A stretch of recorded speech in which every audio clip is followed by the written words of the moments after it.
আসানসোলের খাদ্যরসিকদের জন্য এক অনন্য অভিজ্ঞতার আয়োজন করল পার্সোনা ইভেন্টস অ্যাডভার্টাইজিং। শহরের aura the red carpet fashion of free cafe অনুষ্ঠিত হল এক অভিনব non fire sweet dish cooking competition, যেখানে অংশগ্রহণকারীরা উপস্থাপন করেন আগুন ছাড়াই তৈরি নানা রকমের সুস্বাদু মিষ্টি পদ। এই প্রতিযোগিতায় অংশ নেন কলকাতা, দুমকা, পুরুলিয়া ও আসানসোলের প্রতিভাবান গৃহশেফ ও রন্ধনপ্রেমীরা। বিশেষ আকর্ষণ ছিল মাত্র ১১ বছর বয়সী এক প্রতিযোগী, যার সৃজনশীল প্রস্তুতি মুগ্ধ করেছে বিচারকদের। বিচার শেষে বিজয়ীদের চ্যাম্পিয়ন, প্রথম রানার আপ, দ্বিতীয় রানার আপদের নাম ঘোষণা করা হয়। বুটিক কাম অজেলফ্রি ক্যাফে, আউরা এই আয়োজনের মাধ্যমে তুলে ধরেছে স্বাস্থ্যকর ও সৃজনশীল রান্নার এক নতুন ধারা। আয়োজকরা জানিয়েছেন, ভবিষ্যতে আরও বড় পরিসরে এ ধরনের প্রতিযোগিতা আয়োজনের পরিকল্পনা ইতিমধ্যেই শুরু হয়েছে।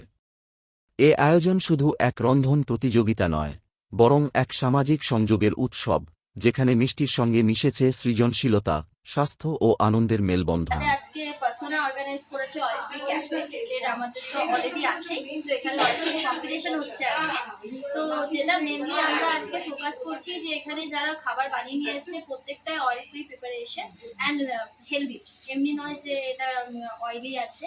তো তোমরা সবাই এমনিতেও অর্ডার লোকেশন তো জানোই কোথায় আছে, হিন্দু পেট্রোল পাম্পের পাশে, এসবি করাইরো।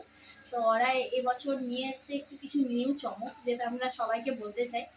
আমাদের নিজেদের ডিজাইনার হ্যান্ডমেড জিনিসটা এর আগে পাওয়া যেত, তো এখন আমরা একজনকে রেখেছি এখানে যে অলরেডি এইসব ডিজাইনের কোর্স করে এখানে জয়েন করেছে। তো সুতপা সরকার, উনি বলবেন যে এখানে যে কালেকশনগুলো এসছে বেঙ্গলি আর নন বেঙ্গলি ওয়েডিং কালেকশন তো আমাদের আসানসোলে মেনলি অনেক দোকানই পাওয়া যায়, কিন্তু আমরা সিটি অফ বাটারডু, তো এখানে সব টাইপেরই কাস্টের সবাই থাকে এখানে, যেমন হিন্দু, মুসলিম, খ্রিস্টান। তো আমরা চেষ্টা করছি এবারে যে ওয়েডিং সিজনটা আসছে শুধু বেঙ্গলি নয়, সাথে আপনার খ্রিস্টান, পাঞ্জাবি, ইভেন কি নেপালি কালেকশনও আসানসোলে নিয়ে আসে। অরা দ্য রেড কার্পেট যেটা হচ্ছে আমাদের বুটিক, ওটা নতুন খুলেছে আপনার হিলওয়ের কাছে, তো এটারই প্রমোশন করার ছিল, তাই জন্য আমরা একটা কুকিং কম্পিটিশন, আর এটা একটা অয়েল ফ্রি ক্যাফেও আছে, মানে আসানসোলে ফার্স্ট টাইম যেটা বুটিকের সঙ্গে একটা অয়েল ফ্রি ক্যাফে, সেটারই প্রমোশন করার ছিল। তাই জন্য আমরা একটা cooking competition, oil free cooking competition sweet ডিশের ওপর করি।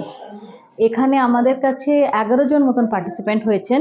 একটা 11 বছরের ছেলে, চিত্তরঞ্জন থেকে লোকে এসছে, দুমকা কলকাতা থেকে লোকে এসছে, তো খুব ভালো করে এই কম্পিটিশনটা হয়েছে।